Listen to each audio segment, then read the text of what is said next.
Ini dari semua daerah ya, Mas Fredly? Dari Sabang sampai Merauke atau hanya Jawa Timur? Karena saya berasal dari Jawa Timur. Dari Sabang sampai Merauke Bu ini Bu. Oh, alhamdulillah ya. Dari berbagai suku, dari berbagai daerah berkumpul bersama di sini ya. Kita akan bahas bedah UKOM atau bedah soal uji kompetensi. Kemudian ada beberapa tips dan trik yang mungkin bisa menjadi bekal buat teman-teman sekalian, buat adik-adik mahasiswa yang ingin lulus uji kompetensi. Saya langsung Mas Fredly. Iya. Mungkin nanti kalau misalnya ada break atau apa boleh bisa diinterupsi. Kalau saya keenakan bahas soal. Siap Bu. Oke. Ya, tadi sudah saya bilang bahwa uji kompetensi ini menjadi prasyarat kalau adik-adik ini ingin mendapatkan ijazah, ingin lulus, ingin diwisuda, baik itu diploma sampai bahkan tahap profesi. Semua harus lulus uji kompetensi terlebih dahulu. Jadi sesuai tema kita hari ini, bahas tips dan trik uji kompetensi bidan. Dulu mungkin uji kompetensi zamannya saya itu masih pakai kertas. Jadi soal yang segitu banyaknya, yang segitu panjangnya harus ditempuh dalam waktu yang sangat singkat gitu ya, dengan masih membukti di kertas gitu ya. Tapi kalau sekarang sudah sangat enak sekali, kalian tinggal buka laptop, buka komputer ya, karena CBT tinggal klik saja, tidak perlu sampai membuleti kertas, meraut pensil gitu ya, sehingga waktunya lebih panjang. Itu menjadi keuntungan buat adik-adik pada zaman saat ini yang sudah komputer based test ya, tesnya berbasis komputer. Ya, soal-soal untuk uji kompetensi yang sudah kita ketahui bersama, soalnya apa saja yang tidak jauh dari siklus kesehatan reproduksi perempuan yang memang kewenangannya seorang bu bidan ya. Jadi nanti kalau adik-adik ini sudah lulus pastinya ingin menjadi bidan ya. Kalau diploma 3 bidan klinis ya, jadi di bawah institusi kesehatan, baik itu di klinik, di puskesmas maupun di rumah sakit. Nah, apa saja yang akan dibahas di dalam soal uji kompetensi? Jadi siklusnya dari mulai remaja, kemudian sebelum menikah ada prakonsepsi, biasanya ada tentang edukasi calon pengantin dan sebagainya. Kemudian pada masa kehamilan, kemudian pada masa bersalin, masa nifas, masa antara atau KB. Ya, jadi ada 9 kesehatan reproduksi dalam satu siklus. Ada perimenopause, bayi baru lahir, bayi dan balita. Jadi soal-soal yang akan keluar dalam uji kompetensi ada 9 topik ini. Ya, uji kompetensi mungkin adik-adik sudah tahu jumlahnya ada berapa?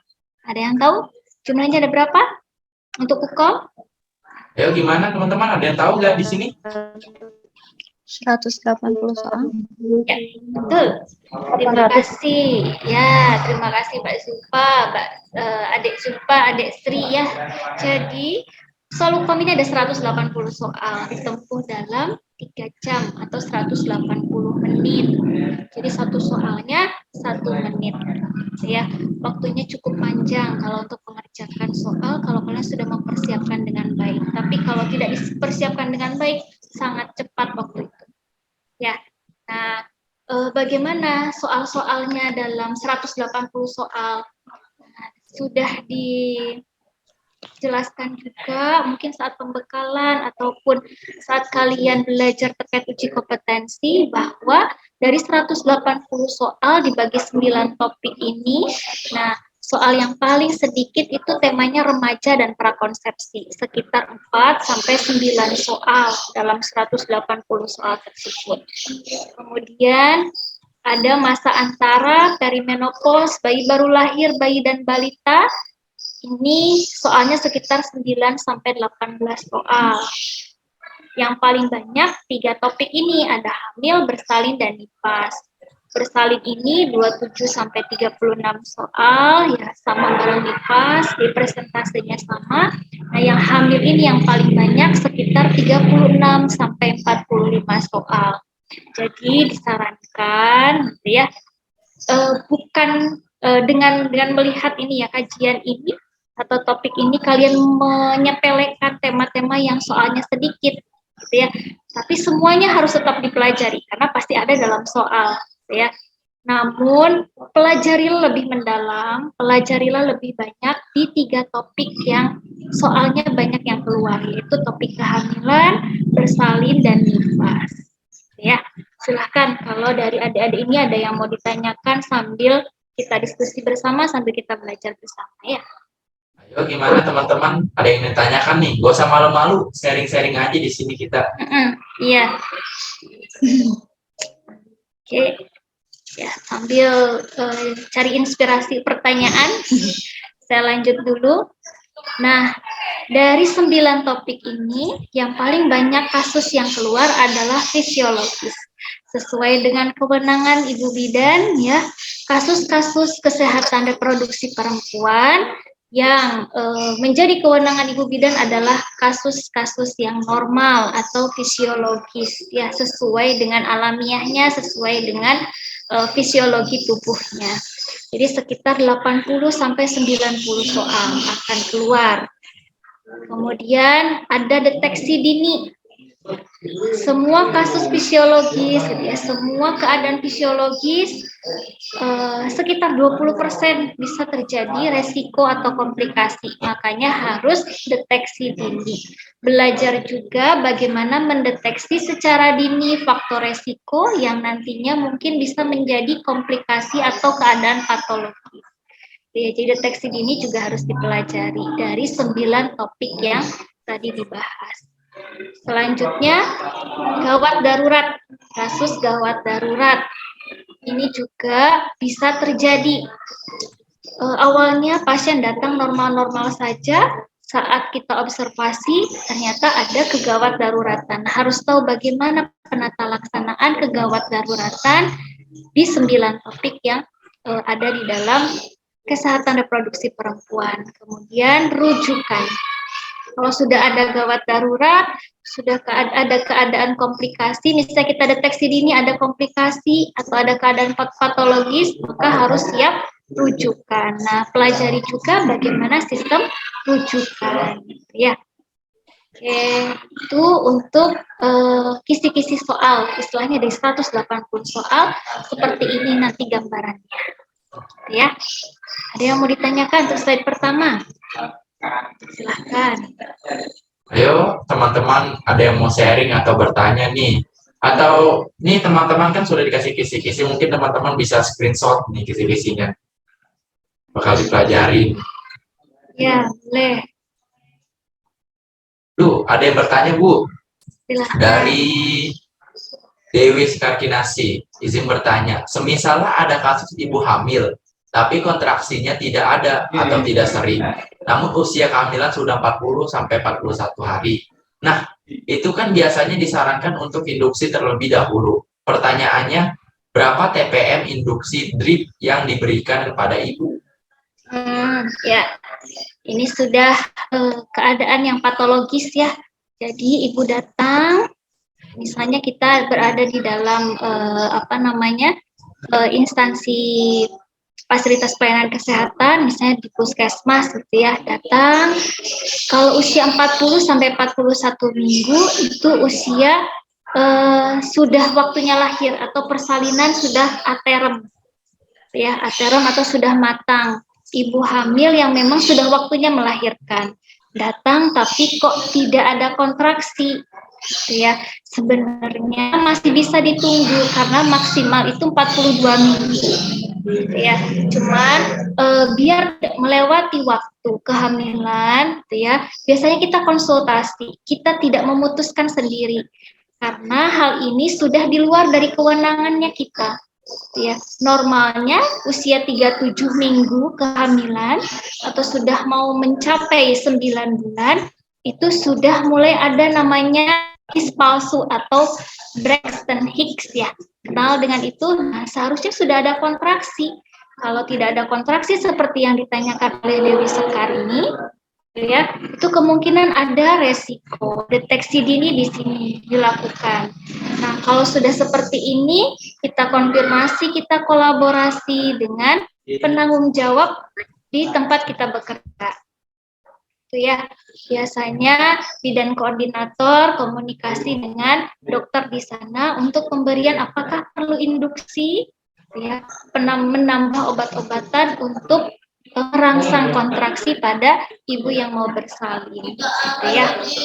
Nah, pertanyaannya berapa TPM? Ini kan tetes per menit ya, berarti ini induksinya kalau dari pertanyaan Dewi Seka, misalnya sudah dikonsulkan nih induksinya harus drip infus gitu ya. Nah, kalau TPM kan berarti di infus nih, berapa TPM-nya? Tergantung kondisi dari pasiennya. Lihat detak jantung janin bayinya. Ya, kalau misalnya dia ada kegawat daruratan, ya kita lihat apakah diinduksi atau malah langsung dirujuk ke rumah sakit gitu ya. Karena dengan induksi ada komplikasi bisa menurunkan detak jantung janin. Sudah detak jantung janinnya dia ada kegawat daruratan ditambah induksi, takutnya malah terjadi komplikasi pada janinnya. Gitu ya. Jadi disesuaikan dengan kondisi pasiennya terlebih dahulu. Tidak semua tetes per menit induksi drip ini diberikan sama kepada semua ibu hamil. Seperti itu. Oke. Gitu mungkin. Gimana nih, Saudari Dewi? Apa sudah jelas? Atau ada yang ingin ditanyakan kembali? Sudah jelas. Terima kasih, Ibu. Sama-sama. Ya. Jadi jarang sekali dalam uji kompetensi ini ditanyakan tetes per menit induksi karena memang di luar dari kewenangannya Bu Bidan, kecuali sudah ada nih dikasih drip oksitosin dengan DJJ-nya segini, keadaan ibunya seperti ini, pembukaannya begini dan sebagainya. Itu biasanya baru ada, tapi jarang sekali dalam uji kompetensi ditanyakan kasus seperti ini. Ya. Oke, terima kasih. Semoga bisa memahami ya. Kita lanjut dulu. Iya, boleh Bu. Ya. Nah, ini tips dan trik sebelum ujian. Tadi kisi-kisi soalnya nih, 180 soal harus kita tahu topiknya apa aja sehingga kita bisa fokus belajar hal tersebut. Nah, sekarang sudah tahu nih kita mau ujian. Nah, adik-adik ini harus tahu kapan dijadwalkan sama kampusnya ujiannya. Periode berapa? Jadi dalam 1 tahun itu ada 3 periode, ada 2 gelombang. Harus tahu tuh jadwalnya. Saya kapan nih dijadwalkan sama kampus uji kompetensinya, sehingga saya mulai kapan nih harus belajar dengan sungguh-sungguh atau dengan intens. Ya. Nah, di sini ada tips dan trik sebelum ujian. Yang pertama, pahami aturan dan metodenya. Sekarang ujiannya CBT ya, jadi pakai pahami aturan dan metode CBT seperti apa. Baca-baca terlebih dahulu. Nah, kalau sudah tahu pasti akan ada jadwal nih namanya briefing biasanya. Ada briefing UKOM, sudah dijadwalkan, kalian akan ikut pada tanggal periode ini, gelombang ini, tanggal segini, akan ada briefing. Pahami saat briefing, datang, gitu ya, atau ikuti kalau misalnya daring, online seperti ini, ikuti dengan sungguh-sungguh, ya. Jadi kalau bisa, lagi di perjalanan, duduk dulu, perhatikan dulu saat briefing sehingga memahami aturan dan metode uji kompetensinya. Kemudian siapkan fisik dan mental yang kedua. Ingat kemarin kan masa pandemi, sekarang juga masa peralihan lah menjadi endemi. Fisik harus disiapkan, mental psikologis juga harus disiapkan. fisik dan mental harus jauh-jauh hari disiapkan. Ya, jadi jangan mendadak. Misalnya mau ukom, saya masih perjalanan ke sana kemari, berarti belum menyiapkan fisiknya. Jadi harus memang disiapkan dengan benar. Mentalnya juga. Dengan cara apa? Latihan-latihan soal uji kompetensi seperti saat ini ya, mengikuti bedah soal ukom, gitu ya, atau ikut-ikut les-les dan sebagainya terkait pemahaman uji kompetensi sehingga mental kita siap menghadapi ujian. Kemudian siapkan alat dan keperluan karena menjadi satu tempat berkumpul bersama semua peserta. Ya, jadi harus alat dan keperluannya disiapkan jauh-jauh hari sehingga saat waktunya tiba tinggal ambil gitu ya, dan tinggal berangkat, tinggal melaksanakan ujian. Latihan soal dan latihan ujian ini yang terpenting seperti saat ini. Upaya yang sudah adik-adik lakukan hari Minggu ya, yang waktunya libur, berusaha untuk belajar untuk ini ya, karena ini juga menjadi tips dan trik sebelum kalian melaksanakan UKOM harus sering latihan soal dan latihan ujian. Ya, pastikan kartu peserta dan kelengkapannya. Ini latihan ujian itu bukan hanya latihan soal, ya latihan ujian itu mungkin di Yapindo ini ada latihan terkait satu soal ini, ada waktunya 1 menit. Kalau misalnya kurang dari segini, latihan lagi, pokoknya harus sampai 1 menit, 1 soal maksimal. Ya, atau 180 soal dikerjakan pas 180 menit. Kemudian pastikan kartu peserta dan kelengkapannya. Tadi kan siapkan alat dan keperluan. Nah ini kalau sudah tahu jadwalnya, sudah ikut briefing, pastikan kartu peserta dan kelengkapannya dibawa saat ujian. Ya, jadi berangkat itu sudah memastikan semua alat keperluan termasuk kartu peserta dan kelengkapannya di sana. Harus dibawa dalam satu tas. Datang lebih awal ke tempat ujian kompetensi. TUK itu tempat ujian kompetensi. Biasanya satu wilayah jadi satu gitu. Misalnya kalau ibu di daerah Jember nih, misalnya Jember, Bondowoso gitu ya, Lumajang, Situbondo jadi satu biasanya di area Jember atau di area Banyuwangi gitu ya. Nah, harus datang lebih awal di TUK. Kalau kalian jauh tempatnya, segera 1 hari sebelumnya sudah datang ke tempat ujian, misalnya kos terlebih dahulu atau cari saudara di tempat ujian dan sebagainya. Untuk menyiapkan biar nanti saat ujian tidak terlambat. Ya, ingat sarapan pagi. Kemungkinan ujian tidak pada bulan Ramadan ya. Bulan Ramadan biasanya free, tidak ada ujian nih. Makanya sempatkan untuk sarapan pagi sebelum ujian. Makanya datang lebih awal sehingga masih ada waktu, misalnya kalau tidak sempat beli sarapan bisa bawa roti atau apa untuk mengganti sarapan pagi. Ya, ini tips dan trik sebelum ujian. Ada yang mau dikonfirmasi atau ditanyakan? Oke, mungkin Mas Freddy. Ya gimana teman-teman, ada yang mau ditanyakan nih? Atau sharing-sharing nih sebelum kita next ya Bu? Ya, boleh. Gimana? Mas. Oh. Sepertinya next Bu ini, teman-teman.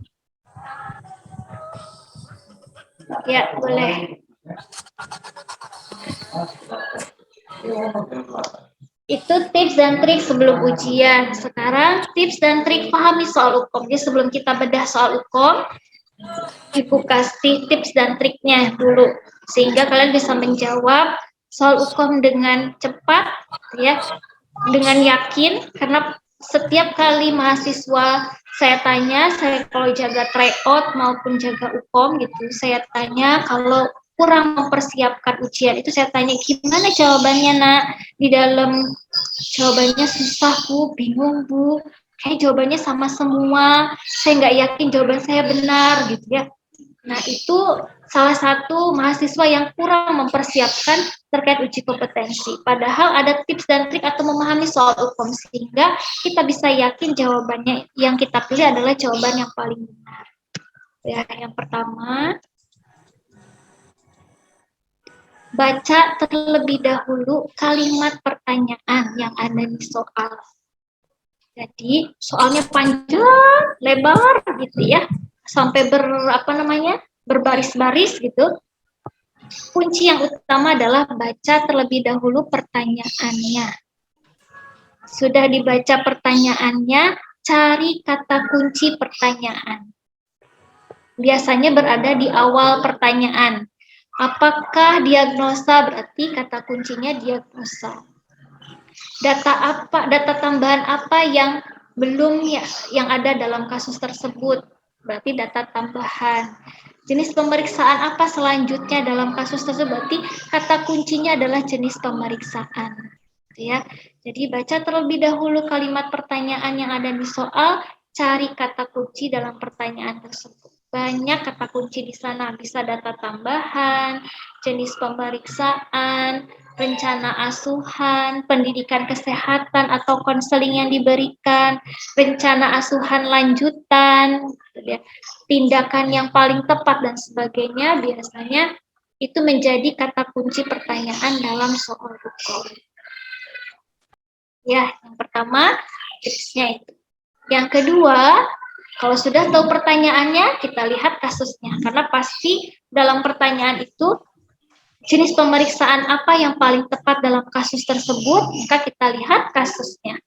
Baca kasus dan cari data mayor di sana. Nah, data mayor biasanya dalam kasus yang dicari adalah keluhan, data klinis, dan tempat pelayanan.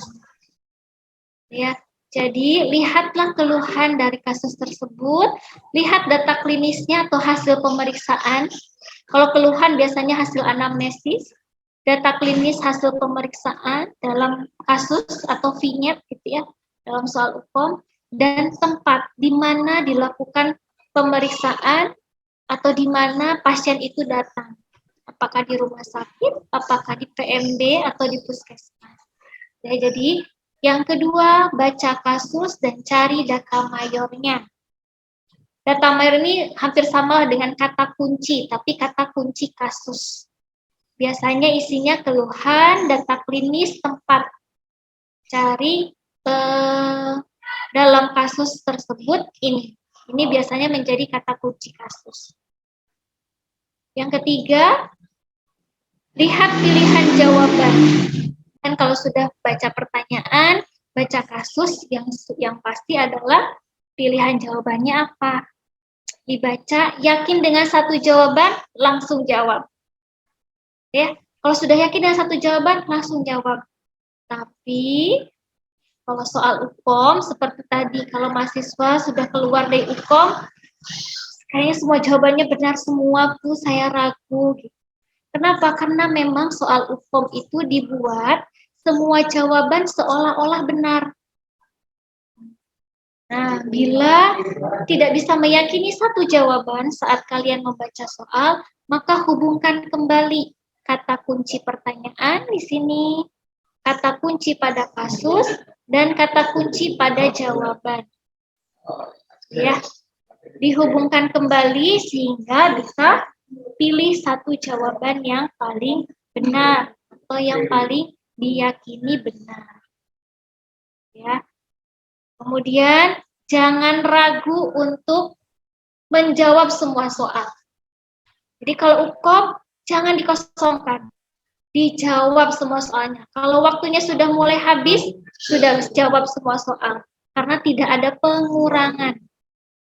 Kalian salah ya sudah, 0 gitu. Istilahnya nggak ada -1, -2, dan sebagainya.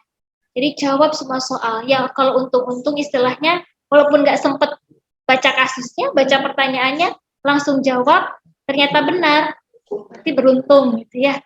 Tapi jangan sampai seperti itu, karena kita tidak tahu ya. Kalau tanpa usaha, keberuntungan juga mungkin akan susah didapat gitu ya. Jawab semua soal karena tidak ada pengurangan. Tetap diusahakan untuk dibaca soalnya, dibaca kasusnya, dan diyakini jawabannya yang paling benar. Gitu. Ini tips dan trik pahami soal uji kompetensi. Ya. Oke. Untuk selanjutnya kayaknya langsung ke soal ini. Ya. Next. Nah, ini contoh soal nomor pertama. Sudah siap? Sudah siap menjawab? Nanti Mas Freddy jawabnya langsung di chat atau langsung tanya jawab aja gitu? Di Nah, chat raise aja. hand. Boleh di chat dan boleh raise hand. Iya, Tapi lebih cepat sepertinya di chat ya Bu ya. iya memang. Oke, ini soalnya akan dibaca. Ingat tips dan trik baca soal tadi.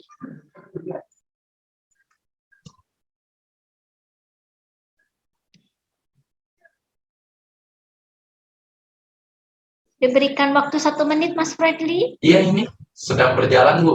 Oke, siap.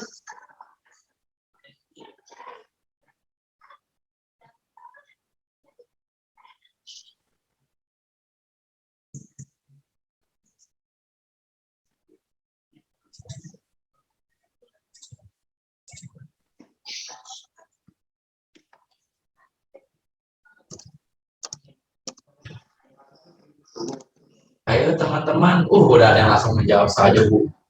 Ada 4 orang yang langsung jawab nih. Kurang dari 1 menit. Mantap. Dominan ke 1 huruf ini ya Bu ya. C.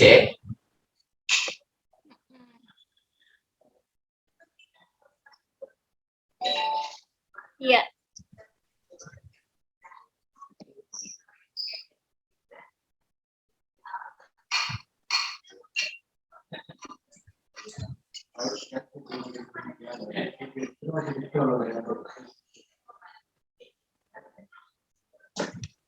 Langsung saja? Apa Ya. nunggu sampai 1 menit?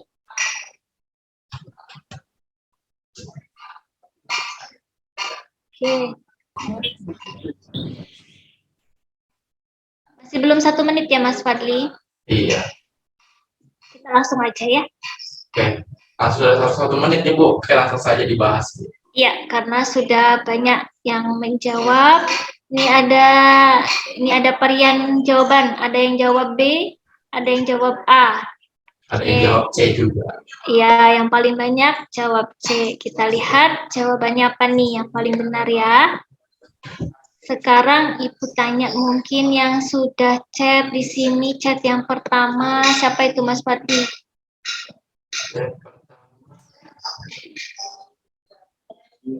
Ini dari Saudara Surya Agustin. Ya, ini ada Mbak Surya di sini. Karena masih mahasiswa kebanyakan ya Adik Surya. Iya, Adik Surya. Adik Surya ada? Ada, Kak. Ada. Adik Surya, Ibu tanya. Kata kunci pertanyaannya apa? TFU sama usia kehamilan. TFU, ya.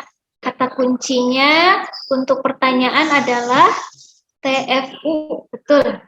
Ya, tinggi fundus uteri. Jadi yang ditanyakan tinggi fundus uteri. Sekarang dari TFU kata kunci pertanyaan di kasus kata kuncinya apa tadi, Dek Surya?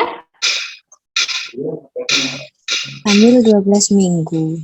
Usia kehamilan. Ya, langsung kalau TFU biasanya dihubungkan dengan usia kehamilan. Langsung cari usia kehamilannya di kasus ya. Jadi kata kunci dalam kasusnya adalah usia kehamilan 12 minggu. Nah, kalau sudah tahu usia kehamilan 12 minggu, gak usah yang lainnya. Karena TFU itu biasanya dilihat dari UK, ya, usia kehamilan. Kalau sudah tahu usia kehamilan 12 minggu, maka jawabannya apa? Ya, Ya. C.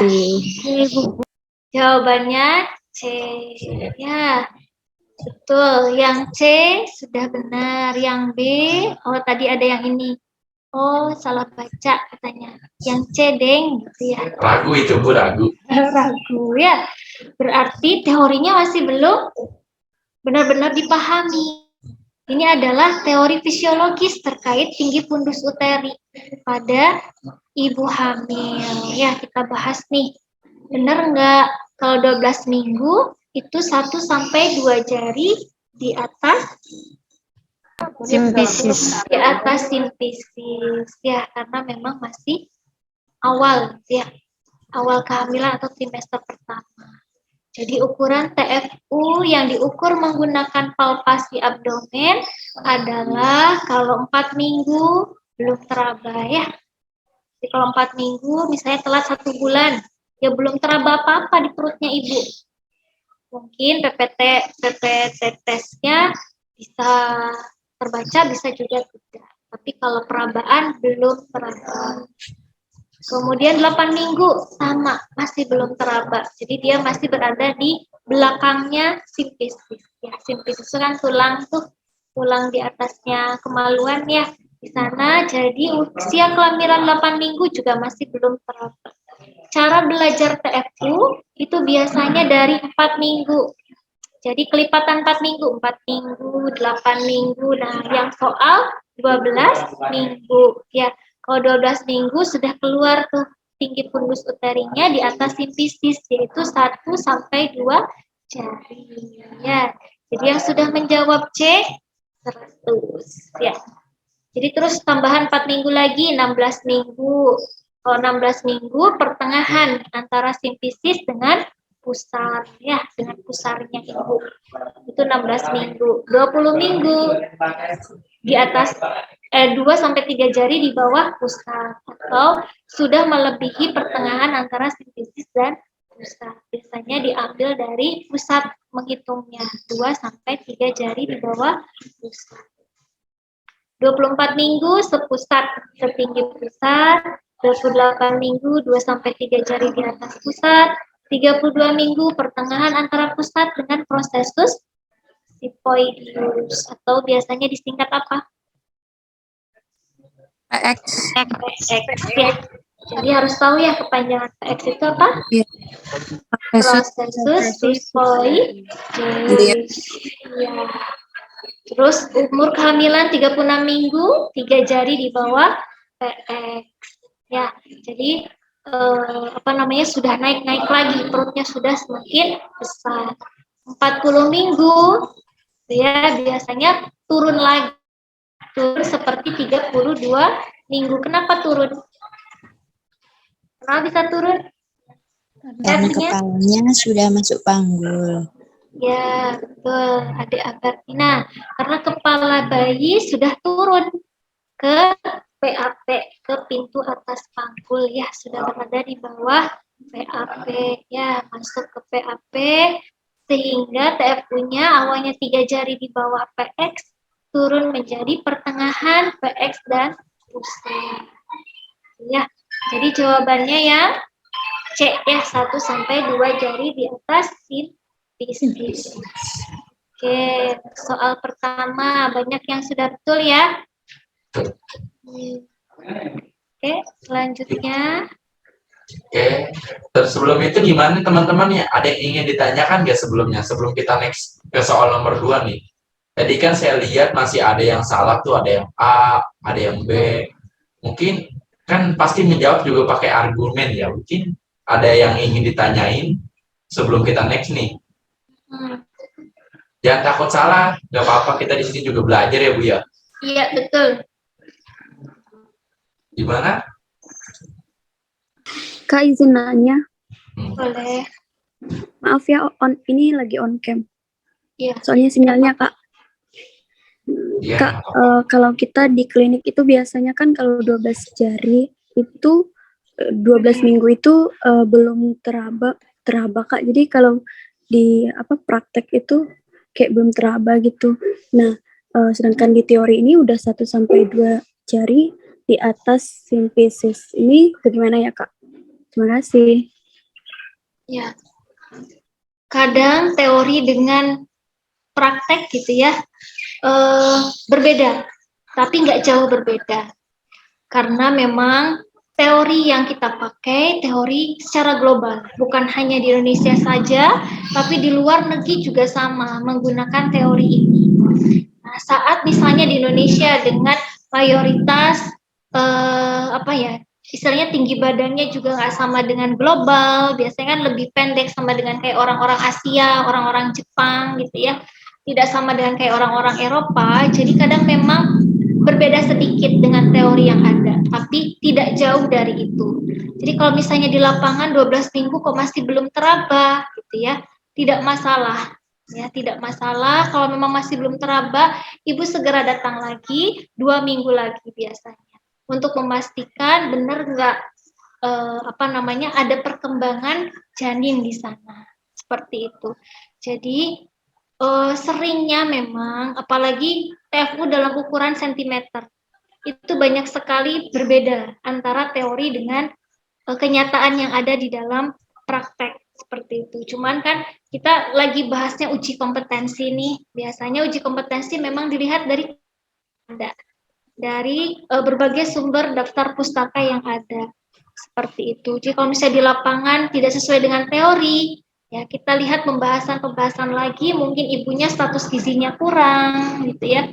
Ibunya ada mual muntah saat awal kehamilan sehingga pertumbuhan dan perkembangan janinnya agak terlambat dan sebagainya, sehingga saat usia kehamilan 12 minggu seharusnya sudah terlihat di atas sifisis, belum teraba atau belum terasa adanya TFU. Seperti itu. Gimana Mbak? Gimana Adek? Oke, sudah paham, Mbak. Ya, Makasih.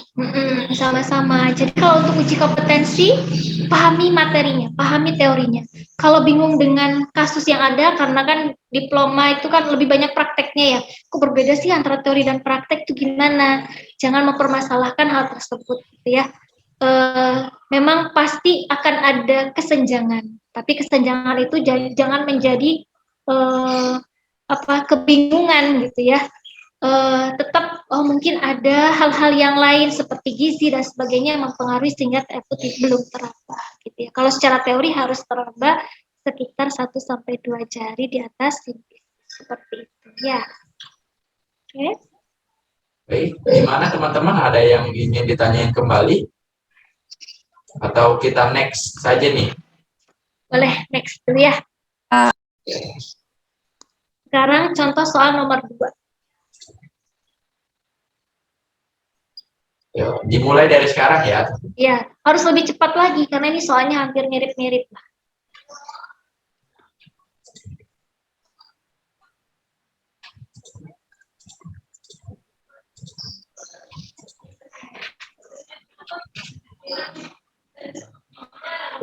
Sudah ada yang menjawab dalam waktu 17 detik itu. Jawab.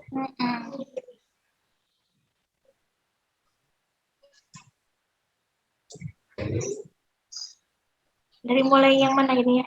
4. Dari mulai ini, Surya Agustin. Oh ya.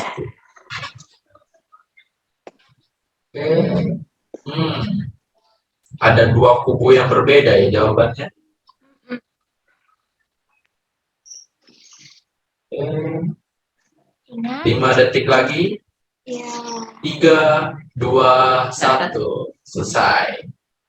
Ya. Oke, ada yang C, ada yang D, C dan D ya. Oh, ada yang E. 3 kubu ya Bu ini Bu? Ya, C, D, dan E. Kita lihat ya. Coba silahkan Mas Freddy tunjuk mungkin siapa yang bisa saya tanya. Dari kubu C? Mungkin atau dari D? kubu D ya Bu ya. Ini Boleh. Clara. Clara? Ada adik Clara?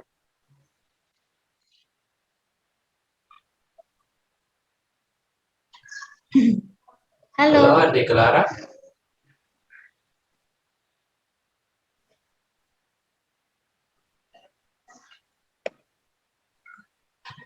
Nggak ada. Kita ke kubu E ya Bu ya. Boleh.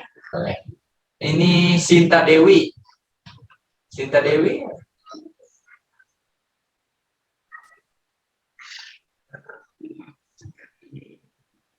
Halo.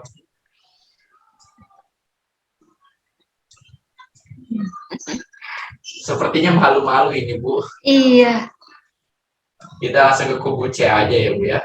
boleh. Nih, boleh nih. Nih, Ade Samsiah. Ade Samsiah. Iya, Kak. Ya. Oke. Adik Samsiah ya? Betul? Iya. Iya. Ya. Kata kunci dalam pertanyaannya apa?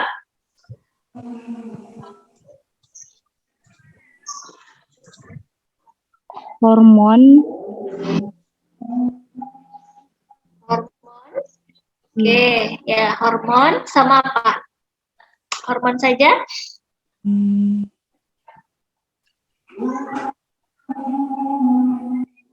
Ya, oke, hormon. Tadi, kalau kata kunci di kasusnya apa? Hormon. Hormon itu di pertanyaan. Kalau di kasusnya, kasus apa ada hormon di sini?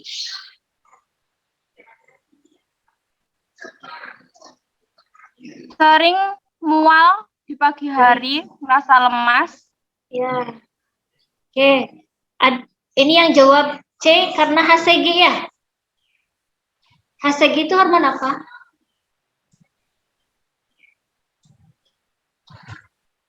HCG hormon apa?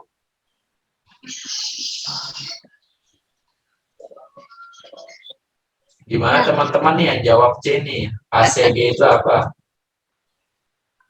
Human chorionic gonadotropin. Ya, human chorionic gonadotropin atau hormon kehamilan ya. Hormon yang keluar setelah adanya konsepsi atau pembuahan. Kan korion itu selaput. Selaput kalau sudah ada embrio, di sana timbul korion atau selaput yang menyelubungi embrio. Nah, di sana akan muncul HCG karena pengaruh estrogen juga. Ya. HCG ini memang kan sering mual, sering terjadi mual muntah di awal kehamilan. Ya, tapi ingat di pertanyaan ini kata kuncinya bukan hanya hormon saja, tapi ada perubahan psikologis. Kalau psikologis berarti apa? Psikologis berarti apa? Perasaan. Ya, psikologis itu perasaan, emosi, gitu ya. Nah, di sini apa mual muntah itu masuk psikologis bukan? Kalau di sini yang menjadi perubahan psikologis dalam kasus yang mana? Merasa bahagia. Merasa bahagia. Ya, merasa bahagia. Karena bisa segera hamil setelah menikah dan akan menjadi ibu. Nah, ini perubahan psikologis. Jadi bukan hormon karena perubahan fisiologis. Ya, kalau mual muntah, perubahan fisiologis. Tapi kalau merasa bahagia, akan menjadi ibu, itu perubahan psikologis. Nah, hormon yang paling tepat kalau perubahan psikologis apa? Ternyata jawabannya ya, estrogen dan progesteron.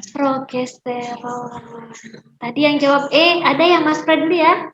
Ada Bu, 2 orang itu, Bu. Oh ya, sip. Nah, yang jawab C lebih teliti lagi ya.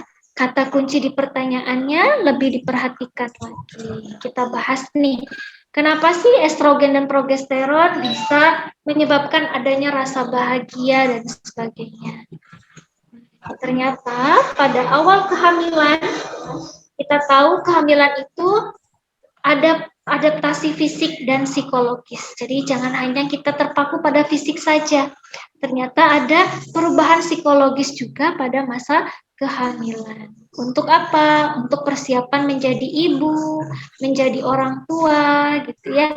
Untuk menghadapi segala keluhan-keluhan yang mungkin terjadi pada saat kehamilan. Jadi harus siap fisik dan mental dalam itu fisik dan psikologis. Nah, perubahan psikologis pada ibu hamil itu bisa terjadi ambivalen. Jadi tidak menentu. Kadang senang, tadi merasa bahagia karena hamil gitu ya, bisa langsung hamil setelah menikah, bisa nanti menjadi seorang ibu. Tapi kadang-kadang merasa kecewa, apalagi misalnya kehamilannya tidak diinginkan, anaknya masih kecil kok hamil lagi gitu ya. Biasanya juga merasa sedih dan kecewa dengan kehamilannya. Sampai sering menangis, sering mudah terharu gitu ya. Mood swing-nya itu kelihatan banget. Nah, ini kenapa? Ternyata karena peningkatan hormon estrogen dan progesteron. Nah, hormon estrogen dan progesteron ini kalau dilihat lagi terkait adaptasi fisiologis dan psikologis ternyata mempengaruhi neurotransmitter yang ada di dalam otak.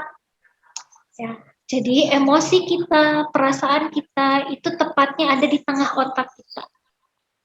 Tepatnya lagi ada di dalam sistem limbik. Nah, sistem limbik di sini ada namanya neurotransmitter. Nah, hormon estrogen dan progesteron ini ternyata mempengaruhi neurotransmitter yang ada di sistem limbik yang mempengaruhi perubahan emosi pada ibu. Ada yang jawab oksitosin. Kita lihat lagi, ibunya ini masih awal kehamilan, oksitosin masih belum ada tuh. Memang oksitosin itu hormon kebahagiaan. Tapi kita lihat lagi, dia masih awal kehamilan gitu ya. Oksitosin belum keluar atau malah masih ditekan karena ada peningkatan hormon estrogen dan progesteron ya. Nah, urutannya nanti takutnya mungkin bukan pertanyaan hormonnya yang ditanyakan, mungkin pertanyaannya bagaimana adaptasi psikologis ibu saat kehamilan gitu ya. Jadi dari mulai trimester pertama sampai trimester terakhir, trimester ketiga sampai mau menjadi ibu atau proses persalinan, itu ada tahapannya. Yang pertama menerima kehamilan, itu biasanya terjadi pada trimester awal. Kemudian dia sudah menerima kehamilan, tadi kalau dia baru menikah, dia senang bisa hamil. Tapi kalau misalnya belum menikah, hamil, harus tetap menerima kehamilan ya, walaupun memang kecewa, atau hamil di luar nikah gitu ya. Tapi bagaimana ya, tetap harus diterima kehamilannya karena konsekuensi dari tadi hubungan di luar nikah gitu ya. Jadi tetap harus melewati tahapan psikologisnya menerima kehamilan dulu. Kalau nggak menerima kehamilan, akhirnya apa? Ada yang aborsi, ada yang menyakiti diri sendiri sampai menyakiti bayinya seperti itu gitu ya, karena belum menerima kehamilan. Tapi itu adalah harus dilewati oleh seorang ibu hamil.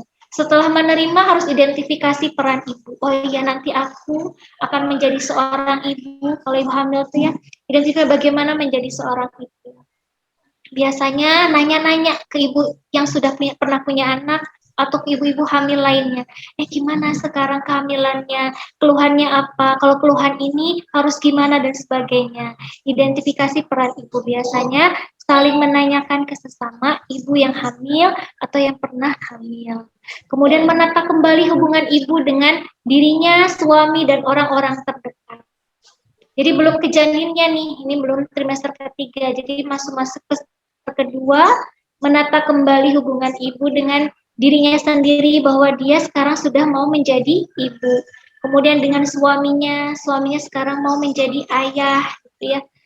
Terus orang-orang terdekat nanti kalau misalnya saya melahirkan, merawat bayi, mohon dibantu, mohon dukungannya dan sebagainya. Menata kembali hubungan. Kemudian baru membentuk hubungan dengan janinnya. Komunikasi dengan janin, ya. Diajak berbicara. Anggap itu menjadi stimulasi awal kedekatan ibu dengan janinnya. Baru mempersiapkan kelahiran. Itu yang terakhir, adaptasi psikologis pada ibu hamil. Ya, jadi ada tahapannya. Dan yang mempengaruhi di awal adalah hormon estrogen dan progesteron. Seperti itu. Oke, kita lanjut. Boleh, Bu. Contoh soal 3. Ini juga bisa lebih cepat. Ayo kita mulai dari sekarang ya, teman-teman.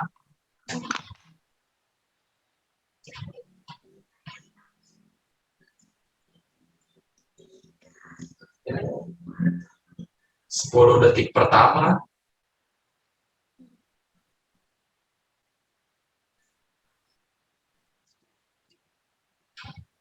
Udah ada yang langsung jawab nih. Hebat nih. Kembali dengan orang yang sama yang langsung menjawab. Mm-mm. Berarti dia cara bacanya cepat.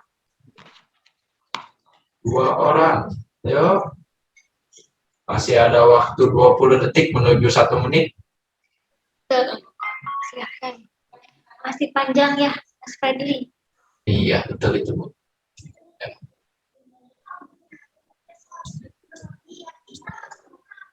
Oke, 5, 4, 3, 2, 1. Oke, waktunya sudah habis 1 menit. Oke.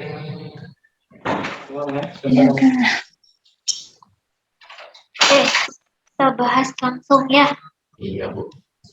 Ini jawabannya ini 1 kubu doang nih, Bu. Semua ya. Semuanya. Betul itu, Bu. Oke. Ya. Kita lihat dulu. Kata kuncinya apa? Kita sama-sama jawab dah, biar nggak lama. Karena kita soalnya. Oke, pendidikan kesehatan. Kata kuncinya dalam pertanyaan. Nah, pendidikan kesehatan. Kata kunci dalam soalnya?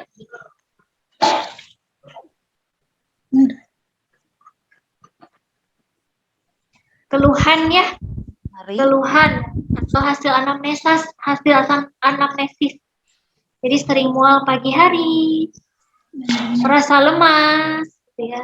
Ada juga merasa bahagia dan sebagainya. Ini pendidikan kesehatan. Tapi biasanya ingin mengatasi keluhan. Kalau keluhan ya ini mual, merasa lemas, ya keluhan. Nah, pendidikan kesehatannya apa?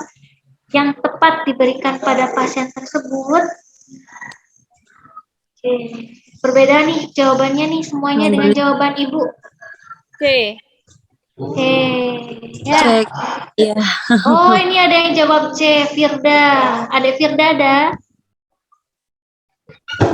Ada Firda yang jawab C, Dewi Sekar juga jawab C.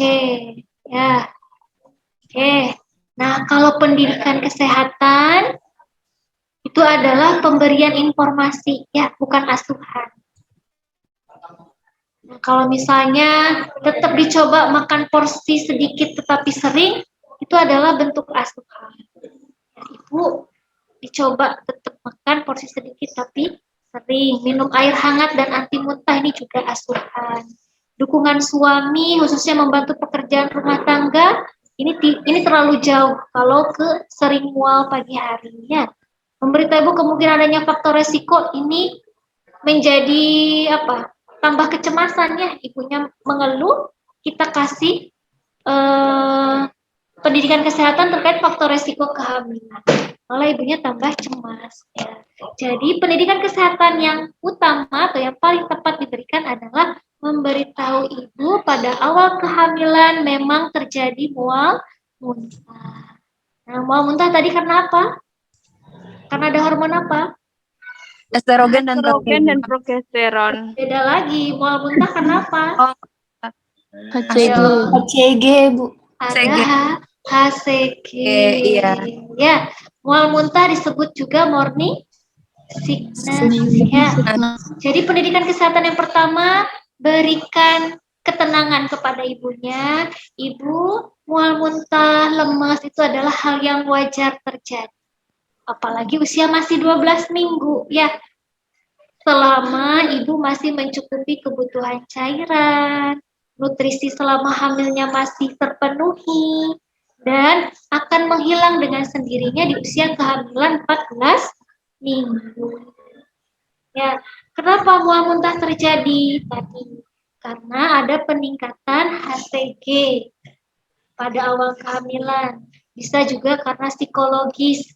Selama dia adaptasi psikologis ibu menerima kehamilan. Kalau stres, mual muntahnya biasanya semakin berat. Atau karena mulai rahim yang membesar sehingga membuat sistem pencernaan terpenuhi sehingga terjadi mual muntah. Mual dapat ditangani dengan perubahan pola hidup seperti tadi asuhan yang pertama konsumsi makanan minuman porsi sedikit tapi sering, ya. Konsumsi makanan minuman yang mengurangi mual seperti minuman yang hangat, ya. Istirahat yang cukup, mengenakan pakaian yang nyaman, jangan terlalu ketat, terutama di area pinggang dan kaki. Terus biasanya ibu bidan memberikan suplemen pereda mual yaitu vitamin B. Ya, seperti itu. Jadi pendidikan kesehatan yang paling utama adalah memberikan ketenangan dulu dari keluhan yang ibu alami bahwa memang mual muntah adalah sesuatu yang wajar terjadi. Baru memberikan asuhan lain. Ya, kenapa terjadi ya, inilah penjelasan. Ya, ada yang mau dikonfirmasi? Gimana teman-teman? Ada yang ingin bertanya mengenai soal nomor 3 nih? Kan masih ada beberapa tuh yang salah tuh ya Bu ya. Iya, betul. Apa di sharing aja, kita juga belajar dari kesalahan. Ya, lebih teliti Mau lagi. tanya, Kak. Iya, Boleh. silakan. Apa bisa disimpulkan kalau pertanyaannya tentang pendidikan kesehatan itu berarti KIE apa yang tepat bisa diberikan pada ibu tersebut? Apa bisa disamakan? Ya, pendidikan kesehatan hampir sama dengan KIE, komunikasi, informasi, edukasi. Ya, sama. Tapi biasanya KIE yang awal, ya, yaitu pemberian informasi. Baru pemberian edukasi seperti nutrisi, gitu ya, pola hidup, gitu ya. Biasanya lebih kalau ke arah nutrisi, pola hidup, istirahat dan lain-lain itu lebih ke arah asuhan atau rencana asuhan, rencana tindak lanjut dari tersebut. Kalau bentuk pertanyaannya seperti itu. Tapi kalau bentuk pertanyaannya mulai pendidikan kesehatan, berarti informasi apa yang diperlukan. Oh, tentang penerangan mual muntahnya.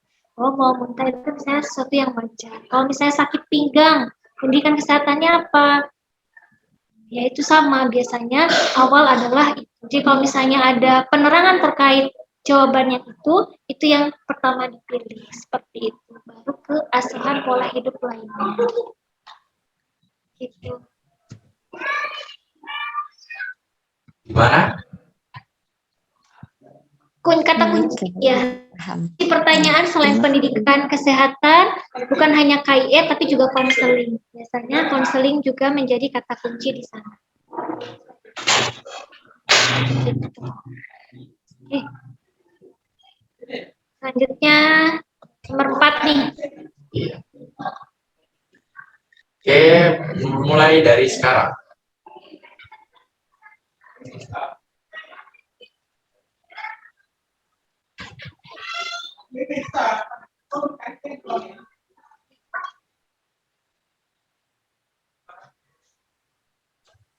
Oh, sudah ada yang menjawab dengan 14 detik doang ini. Surya Agustin.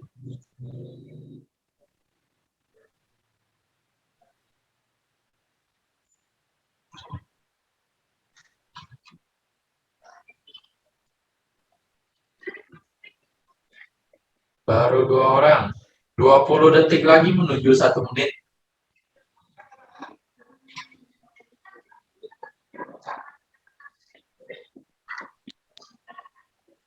Oke. 5, 4, 3, 2, 1. Selesai. Oke. Ini jawabannya variatif Bu nih. Ada yang kubu D, kubu E. Ada yang B ya. Iya, ada yang A juga ini. Oke, banyak sekali nih variasi jawaban. Lagi, kata kunci pertanyaannya apa? Pemeriksaan penunjang. Ya, betul. Kata kunci pertanyaannya adalah pemeriksaan penunjang. Kita tahu jawabannya semuanya pemeriksaan penunjang ya. Nah, dari kasus, kata kuncinya apa? PP test. Kalau PPT berarti kan sudah diperiksa tuh. Berarti nggak perlu pemeriksaan penunjang diperiksa lagi kan? Kalau sudah PPT test. Apa Ibu keluhannya? hamil. Ibu hamil 12 minggu. Iya, ibu hamil 12 minggu. Tapi kalau mau Hasil pemeriksaan, anamnesis. lihat dari keluhan atau hasil anamnesis. Di sini keluhannya apa? Merasa lemas ya. Mual pagi hari, merasa lemas. Maka pemeriksaan penunjang yang tepat apa? Periksa HB. HB. Ya, tes hemoglobin. Siapa yang jawab D? Saya. Harus semua. Biar nilainya 100. Amin. Jadi yang masih belum jawabannya benar, belajar lagi. Ya, jadi masa awal kehamilan di mana mulainya adaptasi fisiologi ibu hamil, dari mulai tadi peningkatan hormon estrogen, progesteron, dan HCG, sehingga ibu sering mual muntah. Kemudian juga ada peningkatan volume darah, sehingga menyebabkan kadar hemoglobin darah tidak mencukupi. Sebenarnya ada, gitu ya, tapi karena volume darahnya meningkat, akhirnya HB-nya kurang memenuhi volume darahnya. Yang timbul lemas, gitu ya. Nah, biar tidak terjadi komplikasi yaitu anemia, kekurangan hemoglobin, harus dilakukan pemeriksaan penunjang, yaitu pemeriksaan hemoglobin. Gitu. Ya. Oke. Langsung ya, soal nomor 5 di sini sudah adzan maghrib loh, Mas. Langsung saja. Oke, Iya, dan mulai dari sekarang ya. ya.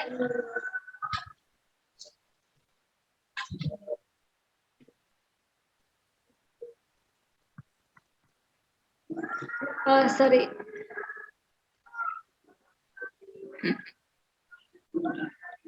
Daerah Jawa Timur sudah mulai adzan. Ini sampai jam berapa kira-kira Mas Pedli? Sampai jam ini ya Bu ya. Jam 7 ini. Wow. Sampai jam 7 ya. Oke. Tapi ada break terlebih dahulu ya. Iya. Mungkin untuk istirahat sholat dulu.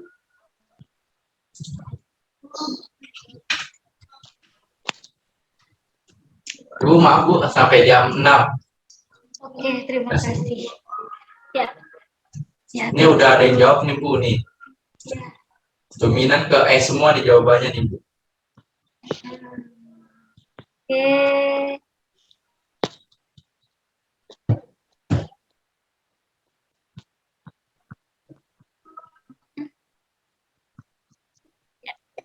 Sudah mulai ini ya, sudah mulai paham.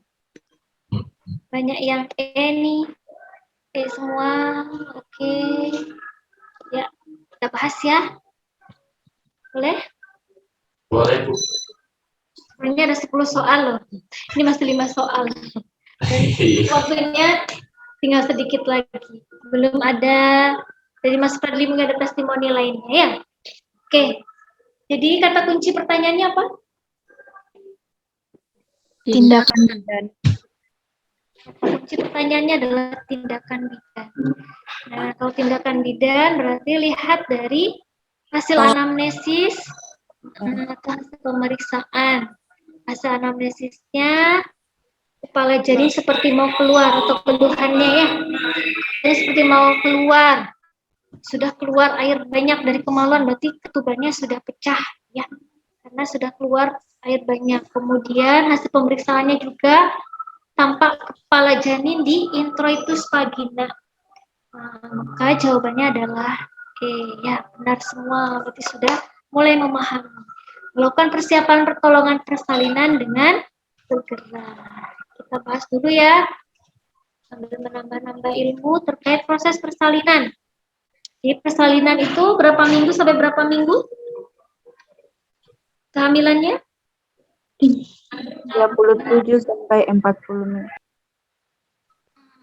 Jadi normalnya persalinan itu 37 sampai 40 minggu kehamilan. Tadi ada pertanyaan sampai 41 minggu kok belum melahirkan juga. Itu masih ditoleransi sampai maksimal 42 minggu. Tapi normalnya sampai 40 minggu sudah siap untuk melakukan proses persalinan. Nah, kita tahu tindakan pertolongan persalinan kalau sudah masuk kala 2 ada 60 langkah APN ya. Nah, kalau pada kasus pasien tadi harusnya persiapan pertolongan persalinan itu di awal ya. Tapi karena pasiennya sudah datangnya, kepalanya sudah hampir mau keluar, maka tadi ada tulisan segera. Ya, jadi persiapkan diri, persiapkan alat, lakukan pertolongan persalinan dengan cara yang pertama menahan langsung perineum. Ya, jadi kalau kita sudah siap diri, siap alat, langsung tahan perineumnya ibu. Lakukan pertolongan persalinan, proses kelahiran kepala bayi sampai bayi lahir seutuhnya. Di sini sedang azan Mas Fendi. Kita dengerin aja dulu. Bisa azan sambil mungkin ada yang ditanyakan terkait pertanyaan. Tambahan untuk penyemangat adik-adik bidan ini supaya lebih memperhatikan, mempersiapkan terkait uji kompetensi. Ya, ini saya loncat ya, soal nomor 6. Saya lewat langsung coba contoh soal nomor 7. Boleh, Bu. Ya, silahkan bisa dijawab pertanyaannya. Dimulai dari sekarang ya, teman-teman. Ya.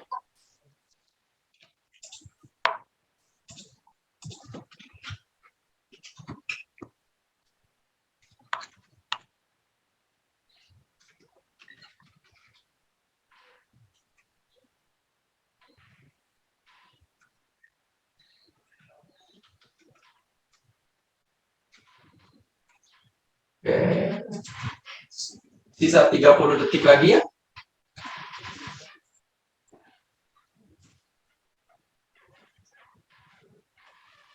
Oh, sudah ada yang jawab nih satu orang.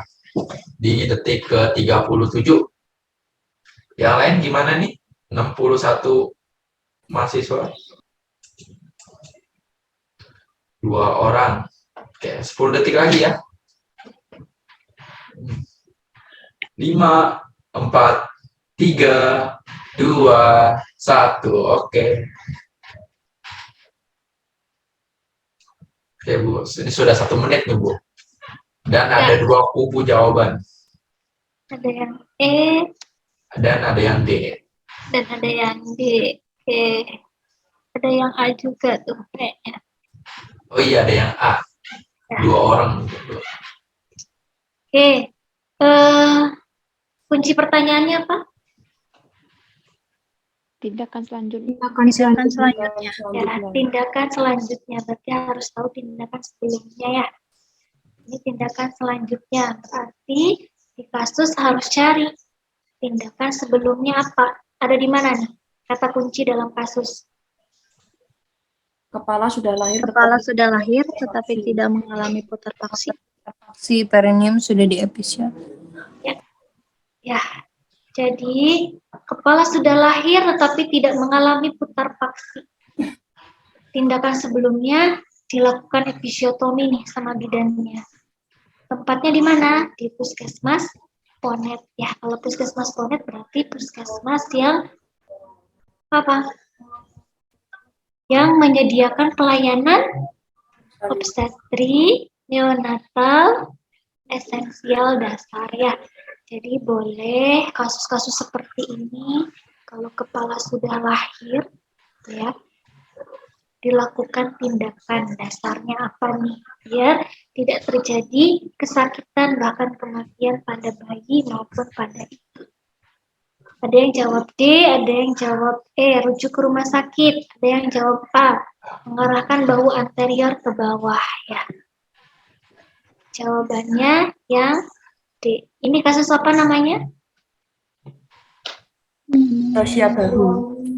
Tosia bahu. Ya, kenapa saya loncat, kita langsung ke yang patologis ya. Jadi keadaan gawat darurat. Jadi kita harus tahu bagaimana penanganan awal kegawat daruratan, salah satunya distosia bahu. Jadi distosia bahu itu terjadi kalau kepala sudah lahir, tapi kepala bayi itu tidak bisa putar paksi luar. Jadi sudah ditunggu lama, kok nggak keluar-keluar ya, istilahnya bahunya nggak lahir-lahir, kepalanya sudah ada, terus kepalanya kadang masuk lagi gitu. Maka selalu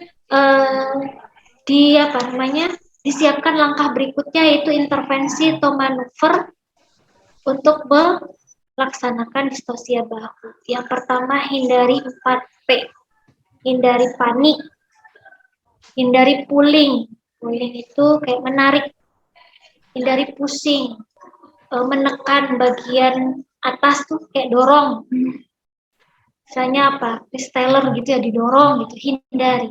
Kalau distosia bahu, kepalanya dia sudah lahir, hindari 4P ini. Yang terakhir, hindari pivoting ya. Tapi lakukanlah helper atau kita tahu alarm ya. Jadi ada 2 standar asuhan pada kegawat daruratan distosia bahu. Ada helper, ada alarm. Helper hanya help, jadi call for help, minta bantuan, jangan sendirian. Kalau sudah menangani persalinan dengan kepalanya sudah lahir tapi bahunya nggak kunjung lahir. Yang kedua, E-nya episiotomi. Jadi tadi sudah dilakukan episiotomi, selanjutnya L, legs into macrobed position. Jadi posisikan kaki dalam posisi macrobed, manuver macrobed. Kemudian pressure suprapubik, baru menekan suprapubik di atasnya pubis. Kemudian masukkan telinga ke vagina, remove the posterior arm. Mengeluarkan bahu belakang. Kemudian roll the patient into hand and knees. Posisikan pasien dengan seperti menungging. Ya, ini kalau standar helper. Kalau standarnya alarm, ya, ask for help sama. Yang pertama butuh bantuan. Jangan melakukan pertolongan sendirian. Kalau sudah ada kegawat darurat, ask for help. Cari bantuan. Kalau di puskesmas Ponet banyak bidan-bidan yang standby di sana. Ya, lift the legs and buttocks, ya, manuver macrobed ini namanya. Jadi posisikan kaki ibu seperti macrobed. Ya, anterior shoulder disinfection itu yang langkah selanjutnya. Kalau sudah macrobed, nah baru kita keluarkan bahu depan, ya. Kemudian rotasi, dan terakhir manual removal of posterior arm atau swab. Memasukkan tangan ke dalam vagina, kemudian kita mengeluarkan bahu belakang. Ya. Gimana? Jadi bila pada kasus tersebut sudah dilakukan episiotomi, selanjutnya langkahnya adalah manuver macrobed. Ya. Banyak yang sudah benar ya, ada yang jawab B. Nah, yang jawab E, kenapa dirujuk di rumah sakit? Padahal di sini sudah dilihat tempat pelayannya sudah puskesmas Ponet, kepalanya juga sudah di luar ya. Kalau masih melakukan rujukan tanpa penanganan awal, hati-hati. Nanti di tempat rujukan atau di perjalanan saat ke tempat rujukan terjadi permasalahan lebih lanjut. Jadi lakukan penanganan awal seperti penanganan distosia bahu. Ya. Oke. Sebelum kita lanjut, ada yang ingin ditanyakan nih, teman-teman? Mungkin? Atau sudah paham semua? Izin bertanya, Kak. Waduh, yang bertanya.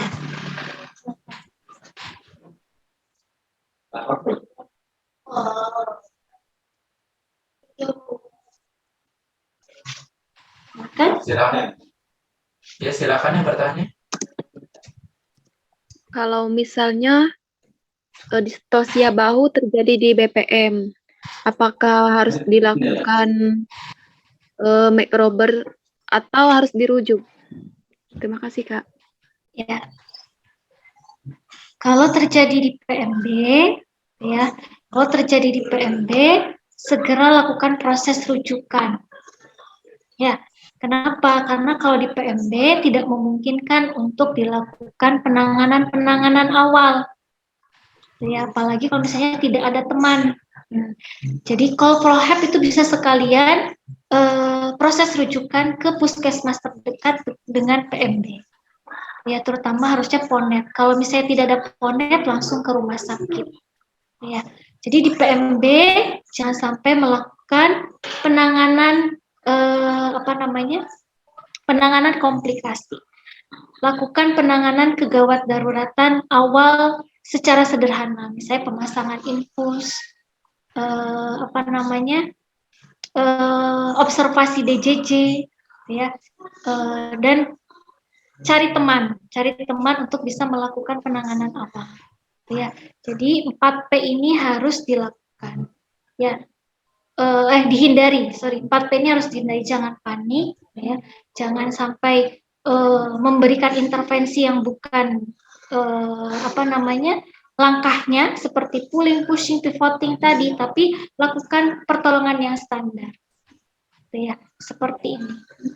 Ada helper, ada alarm. Silahkan pilih dua-duanya, merupakan SOP standar dari distosia bahu. Ya. Jadi kalau di PMB sambil melakukan rujukan, sambil melakukan penanganan awal sesuai dengan standar SOP-nya. Karena di soal kelihatannya kayak normal gitu ya. Perkiraan TBJ-nya 3.300, nggak nyampe bayi besar gitu ya. Kemungkinan lahir normal. Jadi PMB bisa aja terjadi. Tetap dilakukan penanganan awal standar tadi, helper dan alarm, dan lakukan rujukan. Ya. Seperti itu. Terima kasih, Kak. Ya. Mungkin sudah paham semua nih ya Bu ya. Kita lanjut next aja. Ya, jadi diingat ya, kalau di kasus ada 3 tadi kata kuncinya: keluhan, kemudian hasil pemeriksaan, dan tempat pelayanan. Kalau tempat pelayanannya sudah di puskesmas Ponet, tidak perlu lagi dirujuk. Ya. Tapi kalau di PMB, mungkin langsung rujuk ke tempat yang lebih lebih lengkap fasilitas pelayanan kesehatannya. Sekarang kita contoh soal nomor 8. Nah, ini sudah mulai masa apa ini? Kalau kita lihat ininya Lokea, masa apa? Masa nifas. Ya, silahkan dijawab. Masa nifas. Iya, silahkan dijawab. Sudah banyak yang langsung menjawab ini sepertinya. Baru 10 detik.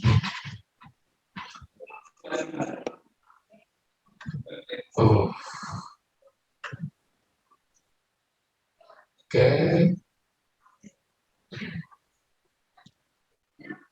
Ada yang E, ada yang B ya. Iya betul. Oke, sisa 10 detik lagi ya teman-teman. 5, 4, 3, 2, 1. Oke. Nah, bagi adik-adik tadi yang menjawabnya kurang dari 1 menit, belajar lagi ya. Dia bisa menjawab kurang dari itu atau pas 1 menit ya. Kata kuncinya apa dalam kasus ini? Dalam pertanyaannya? Jenis Lokea. Kunci pertanyaannya jenis Lokea. Jadi harus cari nih di kasus apa? Kalau lihat Lokea berarti di apa? Cairan pervaginal. Sama warna cairan pervaginal. Di hasil pemeriksaan ataupun di keluhan ya dia nifas hari keempat. Jadi lihat hari keempat ya. Kemudian di hasil pemeriksaannya yang keluar cairan pervaginam berwarna merah kecoklatan. Ya, maka jawaban yang benar adalah yang E ya. Jadi jangan terkecoh dengan warna merah. Rubra juga dilihat hari keempat juga merahnya udah merah kecoklatan. Berarti sudah keluar dari fase Lokea rubra. Selanjutnya fase Lokea adalah sanguinolenta. Ya, kita bahas coba Kita bahas sedikit di sini terkait lokea. Lokea apa lokea? Cairan nifas. Cairan nifas. Ada lagi yang tahu lokea apa? Ayo, gimana teman-teman? Ya, baca dah. Lokea apa? Jadi lokea itu pengeluaran cairan lewat vagina, ya. Setelah proses persalinan, biasanya isinya apa cairan itu? Ada jaringan sisa plasenta yang berada di jalan lahir. Bukan sisa plasenta yang masih di rahim ya, yang masih melekat, tapi yang sudah berada di jalan lahir, bisa di rahim, bisa di serviks, bisa di vagina, gitu ya. Dan dinding rahim yang meluruh, ya, lemak bayi, lanugo, dan mekonium yang terjadi selama masa nifas. Nah, masa nifas itu adalah masa setelah persalinan sampai 40-42 hari atau 6 minggu, atau sampai semua organ reproduksi kembali seperti sebelum hamil. Itu lokea, ya. Lokea terjadi pada masa nifas tersebut. Ada 4 jenis. Jadi tahapan pertama yang keluar adalah lokea rubra. Terjadi atau keluar segera setelah melahirkan atau setelah selesai kala 2. Setelah memastikan tidak ada perdarahan, yang keluar adalah lokea rubra. Biasanya berakhir sampai hari ketiga sampai hari keempat. Ya, warnanya merah berwarna merah darah. Ya, merah segar. Ya. Selanjutnya lokea sanguinolenta. Nah, ini berwarna merah juga tapi sudah kecoklatan. Dan ada lendirnya biasanya, sudah berlendir, sudah tidak bergumpal gitu ya, sudah perdarahannya. Biasanya terjadi hari keempat sampai hari ketujuh atau 1 minggu. Selanjutnya lokea serosa berwarna kuning kecoklatan dari minggu pertama sampai minggu kedua postpartum. Ya, warnanya kuning. Lokea alba sudah putih kayak keputihan tuh. Nah, itu mulai 2 minggu setelah persalinan. Nah, di situ ada jawaban lokea purulenta. Ini lokea yang tidak normal, yaitu lokea yang keluar karena adanya infeksi. Biasanya mengeluarkan bau busuk, cairannya warna kuning, tapi warna kuningnya seperti nanah. Bukan warna kuning yang serosa. Ya, itu lokea purulenta sudah patologis ini. Itu pembahasannya. Oke? Gimana teman-teman? Ada yang ingin bertanya mengenai soal nomor 8? Atau sudah paham semua nih?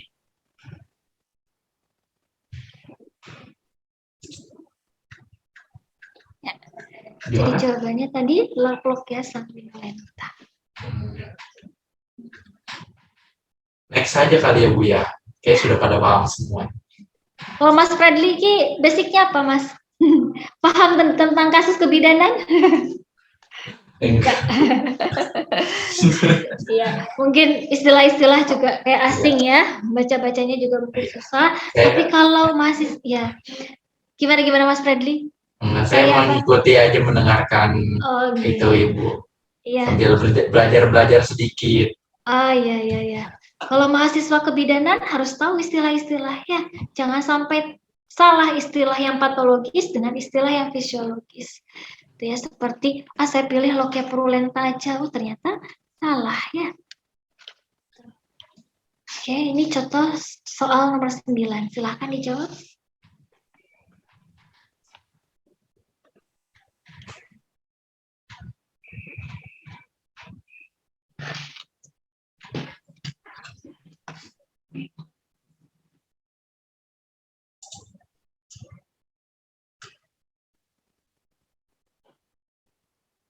Oh. 2 orang sudah ada yang menjawab di menit ke 25, di detik 25.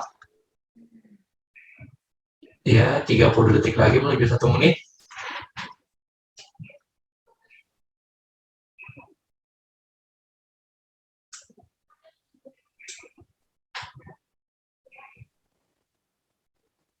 10 detik lagi ya, teman-teman. Oke. 5, 4, 3, 2, 1. Oke. Silakan. Variasi Ibu. banget ya, variatif banget ya Mas Fredly ya jawabannya ya. Betul itu. Ada Luar dari biasa. kubu A, B, dan C. Oke, ya. Kata kuncinya apa di dalam pertanyaan? Fase psikologis. Fase psikologis. Ya. Oke, betul. Kata kunci pertanyaannya adalah fase psikologis. Pada kasus, lihat kasusnya, kasus apa ini? Ibu Nifas. Ibu tampak Nifas. masih belajar secara Ibu Nifas hari keempat dan tampak masih belajar secara mandiri dalam perawatan bayinya. Kita lowbat. Oke. Ya, jawaban yang benar adalah C. Siapa yang jawab C? Oke. Akhir-akhir banyak yang juga yang jawab C ya. Kenapa C? Taking hold. Kita lihat pembahasannya.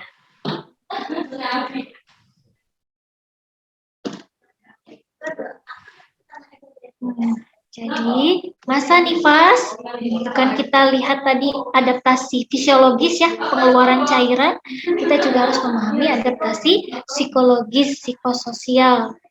Jadi ada fase taking in. Biasanya 2 hari itu, 2 hari postpartum, fase taking in. Jadi periode ketergantungan. Ibu fokus pada dirinya sendiri, belum ingin merawat bayinya, gitu ya. Masih belum ada kemauan untuk belajar, itu fase taking in. Jadi dia masih memikirkan, aduh ini gimana jahitanku, ya misalnya dia melahirkan ada jahitan di alat kemaluannya, kemudian dia masih memikirkan ini perdarahannya kok masih banyak, gitu ya. Jadi masih memikirkan tentang dirinya sendiri, atau memikirkan ini bagaimana asiku bisa nggak ya menyusui bayinya, gitu. Jadi fase taking in, periode ketergantungan, dan ibu hanya fokus pada dirinya sendiri. Nah, seorang bidan nanti harus bisa berempati, mendengarkan, memperhatikan, ya apa yang menjadi keluhannya ibu. Dan biar ibu bisa melewati fase ini dengan baik, sehingga tidak terjadi seperti jawaban D dan E, postpartum blues, depresi, gitu ya. Itu bisa terjadi 2 hari postpartum. Yang kedua, fase taking hold, yaitu fase di mana sudah ada timbul rasa khawatir, rasa tanggung jawabnya sebagai ibu untuk merawat bayinya. Jadi mulai belajar ingin merawat bayinya, ada khawatir terhadap bayinya, gitu. Pada kesempatan ini, seorang bidan, ini adalah waktu yang tepat sehingga memang kunjungan ke rumah itu dimulai pada ketiga. Sehingga bidan di sini bisa memberikan penyuluhan, pendidikan kesehatan, ya, konseling, KIE terkait cara merawat bayi, cara menyusui yang benar, merawat luka jahitan, senam nifas, pendidikan kesehatan lainnya seperti nutrisi, personal hygiene, dan lain-lain. Ya, itu fase taking hold, biasa sampai 10 hari postpartum. Kemudian yang terakhir fase letting go. Fase di mana seorang ibu akan menerima sepenuhnya peran barunya dia seorang ibu. Menyusui bayinya dia sudah bisa, dia sudah mampu. Kemudian merawat dirinya sendiri juga sudah tahu. Ya. Memperhatikan nutrisi, mau melakukan aktivitas seperti senam nifas dan sebagainya. Ini sudah terjadi peningkatan akan perawatan dan bayinya. Ya, dilihat juga harinya. Ya, jadi fase-fase ini ada harinya dan ada kemampuannya seperti apa, adaptasi psikologis pada ibu. Ya, jadi jawabannya apa tadi? Fase taking hold, gitu. Ya, oke. Terakhir ya, Ya, Mas terakhir. Fredly.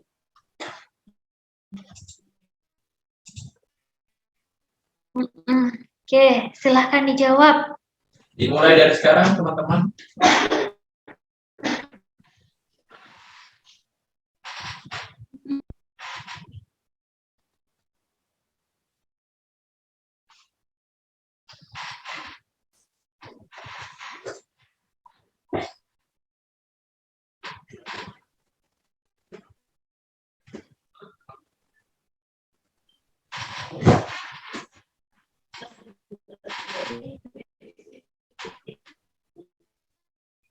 Oke, 30 detik lagi menuju 1 menit.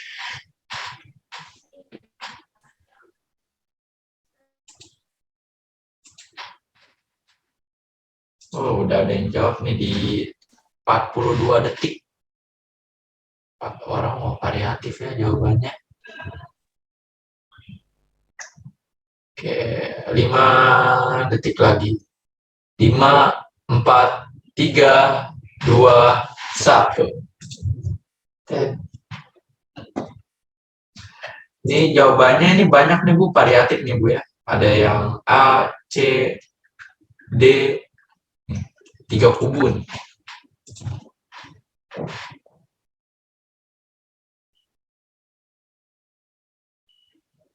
Hasil uji anu ternyata. Ya. Kita lihat jawaban yang paling benar apa ya. Kata kunci dari pertanyaan ini apa?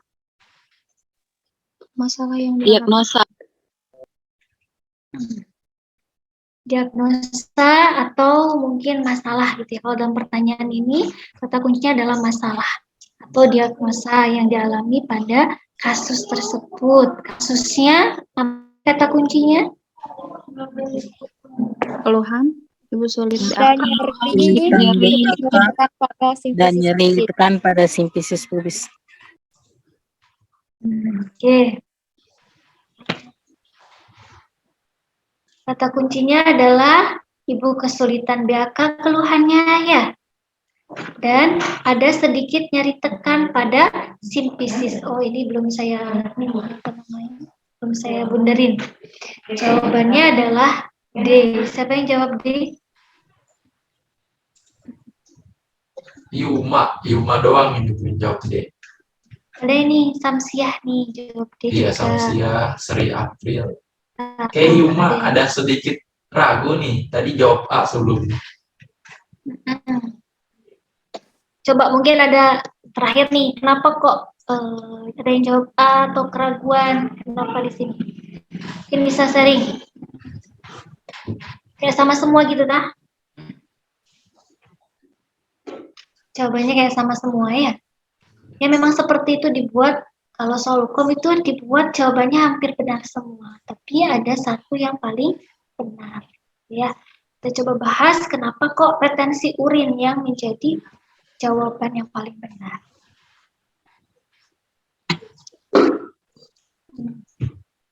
Jadi kenapa ada masalah ibu kesulitan BAK? Ya, ternyata di sini pada saat proses persalinan normal utamanya, jadi bagian janin itu menekan otot-otot yang ada pada kandung kemih dan uretra saat dia proses persalinan. Yaitu kepala. Kepala itu paling terbesar ya, bagian janin yang paling terbesar. Sehingga saat proses pengeluaran kepala, turunnya kepala gitu ya, itu ada beberapa penekanan pada otot-otot di saluran kemih, yaitu kandung kemih dan uretra. Sehingga kadang timbul gangguan pada sistem perkemihan seperti yang dialami pada kasus tersebut. Jadi kandung kemih akan mengalami overdistensi, ya, sehingga pengosongannya tidak sempurna. Nah, seperti yang dialami oleh ibu itu, dia kesulitan BAK. Jadi BAK-nya itu sedikit-sedikit gitu, tidak langsung lancar gitu ya. Kenapa? Karena tadi ada penekanan otot-otot sehingga overdistensi di kandung kemihnya, sehingga saatnya dia pipis gitu ya, sudah pengen pipis keluar, tapi yang keluar cuma sedikit, tidak bisa tuntas. Nah, itu terjadi namanya retensi urin.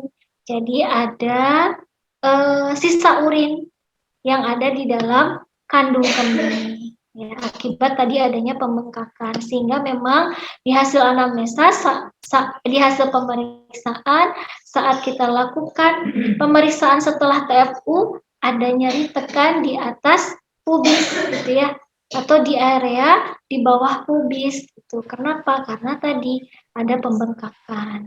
Ya, sebenarnya ini akan hilang dalam 24 jam. Nah, kalau tidak hilang, maka masalah selanjutnya adalah infeksi saluran kemih. Nah, kalau tadi jawaban yang tadi Nah, ini kalau faktor psikologis ya itu tidak langsung ya, masalah yang bukan langsung dari keluhannya. Inkontinensia urin ini kalau dia tidak bisa pipis, dia bisa pipis gitu ya, kesulitan BAK tapi sebenarnya bisa dia pipis gitu. Bukan tidak bisa gitu, dia hanya sulit saja, bukan tidak bisa BAK gitu. Nah, kalau inkontinensia urin dia tidak bisa mengeluarkan BAK. Kalau kesulitan di sini dia masih BAK tapi tidak bisa tuntas. Ya. Kalau enuresia dia BAK terus gitu ya, nggak bisa ditahan, terus keluar gitu. Itu enuresia. Ya. Nah, jadi kasus yang tepat, apalagi dia baru 5 jam setelah melahirkan, adalah retensi urin. Ya. Jadi dilihat lagi terkait kasusnya seperti itu. Jadi selanjutnya kalau ada retensi urin, konsumsi air yang cukup banyak. Ya. Kalau bisa air hangat, kemudian berjalan-jalan ringan kalau sudah selesai mobilisasi, kemudian menghilangkan rasa cemas tadi psikologis karena mungkin takut setelah proses persalinan nyeri semua gitu ya. Nah, hilangkan rasa cemas biar otot-otot yang menegang, otot-otot yang tertekan saat proses persalinan lebih rileks lagi sehingga bisa melakukan fungsinya kembali gitu. Itu yang soal nomor 10. Thank you. Terakhir. Gimana teman-teman nih? Ada yang ingin ditanyakan nggak dari soal nomor 1 hingga nomor 10? Ya, silakan.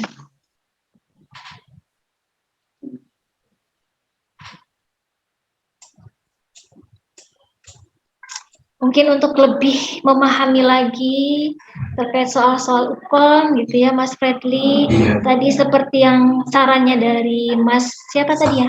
Mas Harul. Ya, Mas Sahrul. Belajar terus, latihan-latihan terus terkait soal UKOM. Seperti tadi di akhir ya, kan kesulitan BAK, bisa aja inkontinensia urin kan, gak bisa BAK, beda lagi gitu ya. Pahami lagi, terus lihat lagi jamnya. Oh iya, ini kan baru 5 jam. Masa dia gak bisa ngeluarin urin kan?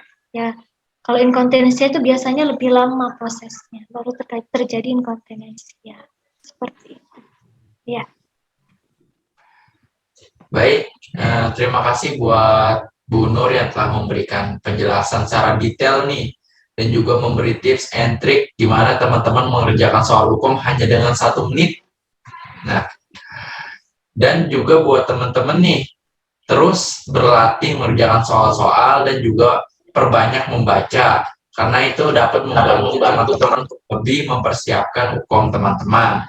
Dan juga saya menyarankan nih, untuk teman-teman yang member atau yang non-member, ikuti webinar bedah soal kegiatan yang diadakan oleh Yakindo.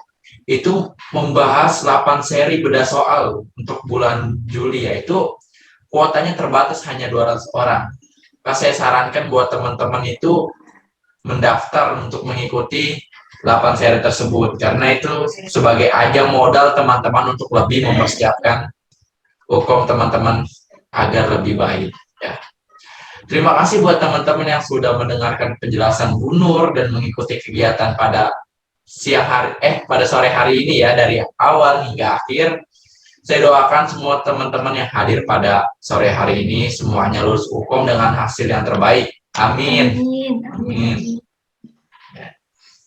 Baik, Saya Freddy Nuryadi selaku moderator mengucapkan mohon maaf apabila ada kata-kata saya yang kurang sopan atau kurang berkenan di hati teman-teman. Mohon dimaafkan ya. Dari saya kurang lebihnya mohon maaf. Wabillahi taufiq wal hidayah. Wassalamualaikum warahmatullahi wabarakatuh. Waalaikumsalam. Waalaikumsalam warahmatullahi Terima kasih banyak, wabarakatuh. Kak. Terima kasih. Terima kasih. Iya. Sama. Terima kasih, Kak. Ya. Dan Terima kasih, Kak.